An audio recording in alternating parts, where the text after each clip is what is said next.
I'm Grace and I'm a designer here at Life Expressions. Today I'm going to show you how to achieve the look we have on our slatted L&E blocks in the catalog. First you'll need two 8x8 slatted blocks and one 6x6. You'll need two exclusive Life Expressions paint colors.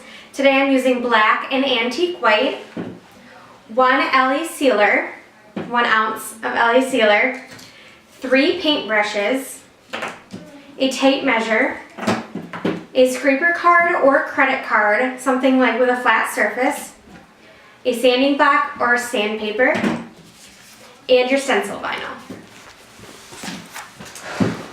First, you're going to grab the color you want as your base. That's going to cover your whole entire block, and you're going to paint 1 or 2 layers of that color paint over the whole surface. Be sure not to paint inside the slats because that will take away from the palette look and antique look you're going for.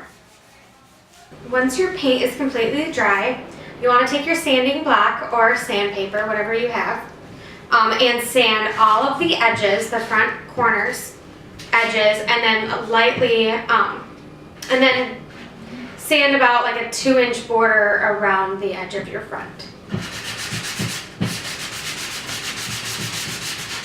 Once you've sanded your block to the desired look, it's time to lay your stencil vinyl. So just pull off the backing of your transfer tape and line up your letter with the slats going horizontal on your block. Sometimes it's easier when you're laying your vinyl to use like a tape measure or ruler to make sure it's even on all the edges, but for the sake of time today, I'm just going to eyeball it. So next you'll want to take your LE sealer and you're going to paint just a really thin coat over your stencil. It's not really necessary with this surface to use the sealer, but we're just going to use it today to make sure that the paint does not bleed. Once you've done that, you want to let it dry before you paint over it.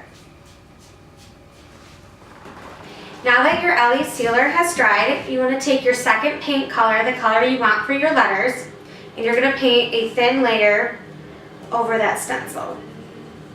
You can do as many coats as you'd like, it just depends on what kind of look you're going for. And be sure not to paint in the slats. As we said before, it takes away from the palette look of the block. Once your paint has dried, slowly lift up your vinyl.